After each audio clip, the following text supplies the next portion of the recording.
ओम शांति, ओम शांति। सबसे पहले सुधाकर भाई जी, आरती दीदी जी, पूजा दीदी जी, हमारी दीदी जी उर्मिला दीदी जी, हमारे सर बैठे हैं, हमारे मित्र चौरसिया जी, और आप सबको मैं शिवरात्रि की बधाई देता हूँ। मुझे लगता है जितनी अच्छी बातें हम सबको आती हैं, बस एक चीज मिसिंग है।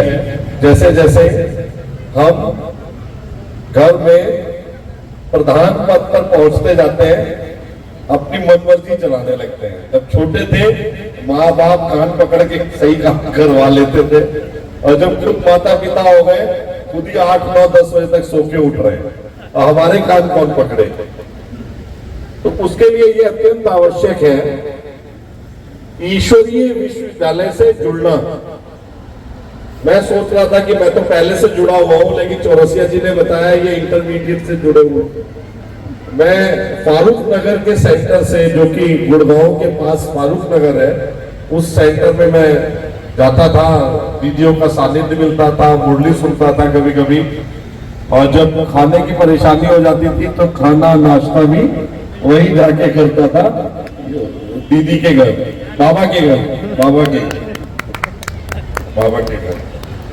तो मैं यही कहना चाहता हूं कि कान पकड़ने वाला जब हमारा कोई भी नहीं रह जाता तो जीवन बहुत परेशानियों भरा हो जाता है। वरना ये होता बड़ा है कोई, वो संभाल लेगा, पिताजी संभाल लेंगे, दादाजी संभाल लेंगे। तो यही एक कहना है कि एक वर्चुअल प्रेजेंस हमें मानते हुए चलना है। जो हमारे बड़ों ने जो सिखाया है, ये जितने बच्चे हमारे बीच में बैठे हैं, ये बहुत लकी है। मैं 2 मिनट के लिए आपको बड़े बड़े शहरों का एक चैलेंज शेयर करने जा रहा हूं, जहां माता पिता दोनों काम करते हैं। अब वहां बच्चों को कौन पालता है बताइए? दासी, आया, आप अलग अलग नाम दे दीजिए, दाई माँ, कुछ भी बोल लीजिए, जो नाम देना है दे लीजिए। एक तो भावना वो नहीं आती, हमें क्या लगता है कि हमारी एम्प्लॉय है, तो बट नेचुरल है, जो आपने ही एम्प्लॉय समझ लिया, उसे दासी कह दिया, नौकर कह दिया, अब उसकी भावना भी मर गई, और आपके बच्चों का जो रिस्पेक्ट देना है उसको, वो भी चला गया। तो ले देके ये कहावत है कि संस्कारों के लिए हम लोग बहुत लकी है। हम लोग संयुक्त परिवार में हमारा पालन पोषण हुआ, जिसमें दादा दादी, चाचा चाची, ताई ताऊ सब लोग थे। अब परिवार का विघटन हो रहा है। आप देखिए, मैक्रो फैमिली से हम लोग माइक्रो फैमिली में कन्वर्ट होते जा रहे हैं।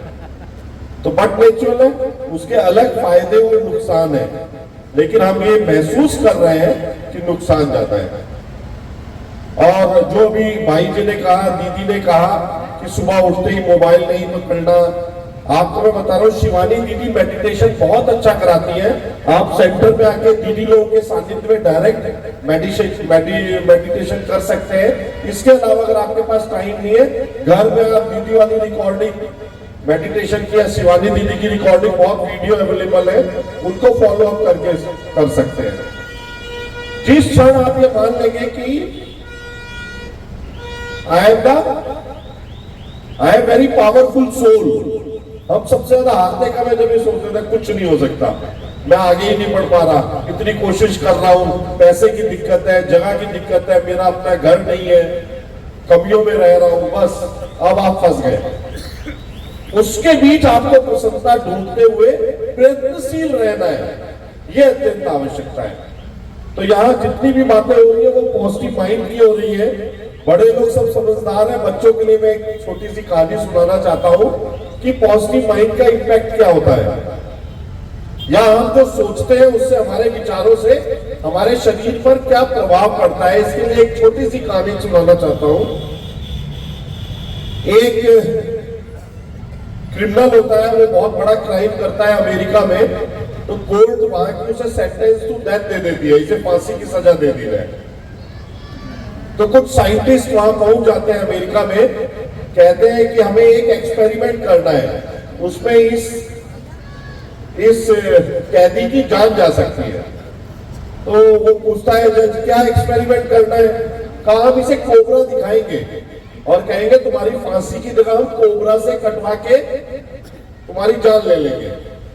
कहते इसमें जान क्यों जाएगी, कैसे कोबरा से कटवाओगे? क्या बोलते नहीं कटवाएंगे नहीं, इसे दिखाएंगे, इसकी आंखों में पट्टी बांध देंगे, कान के पास ले जाके सांप से फूफू करवाएंगे, उसके बाद पैर में 2 ऑलपिन चुबा देंगे और बोलेंगे देखो तुम्हें सांप ने काट दिया, तुम मर जाओगे। तो जज को शक होता है, बोलता है लगता है तुम ऑलपिन में जहर लगा के लाओगे कोबरा का।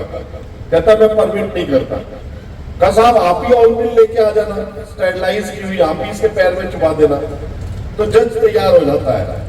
तो अगले दिन 10 बजे का टाइम तय होता है, कोबरा लेके साइंटिस्ट लोग पहुंचते हैं, उसको बैठा दिया जाता है, उसको बांध दिया जाता है चेयर पे ताकि वो रिएक्शन ना दे, भाग ना पाए। कोबरा दिखाया जाता है, उसके पास ले जाया जाता है, तुम्हें डस लेगा और अब तुम नहीं बचोगे, इसको इसने जिसको काटा है वो मर गए हैं, बहुत जहरीला है।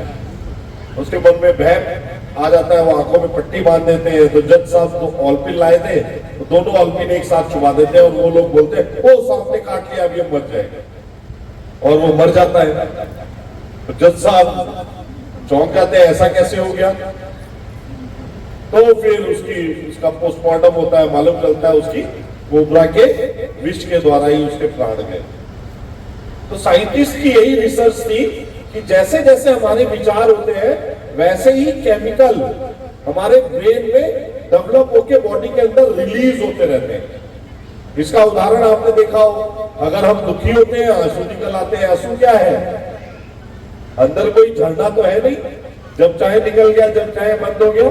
जब खुश होते हैं तब भी निकल आते हैं, लेकिन दोनों में फर्क है। खुश होते हैं हमारी ऊर्जा बढ़ जाती है। अभी आप 3 घंटे से बैठे हो 11 बजे से, मैं जहां तक देख पा रहा हूं किसी के चेहरे पे ऐसा नहीं है कहां फंस गए, बिकॉज यहाँ पॉजिटिव मॉल है, जो बात हो रही है पॉजिटिव हो रही है। मानव योनि में हम आए हैं, कष्ट मिलेंगे, कष्टों को एक्सेप्ट करते हुए उससे निकलने का प्रयत्न करना है। यही एक लाइफ है, यही एक चक्र है। ऐसा कौन व्यक्ति है धरती पे आया उसे कष्ट नहीं मिला? राम जी आए, उनकी हालत खराब हो गई, वाइफ का किडनैप हो गया, भलाओ जटायु का बता दिया। जटायु नहीं होता तो राम जी कैसे ढूंढते? मोबाइल भी नहीं था, लैंडलाइन नंबर भी नहीं था, ड्रोन भी नहीं था, कैमरा भी नहीं लगे हुए थे। आप अंदाजा लगाइए, ये सब हमारे लिए बहुत बड़ी सीख है कि हम सीख पाए। और कैसे, अब ये भी कहा जाता है मर्यादा पुरुषोत्तम राम थे। रावण हर चीज में राम से आगे था।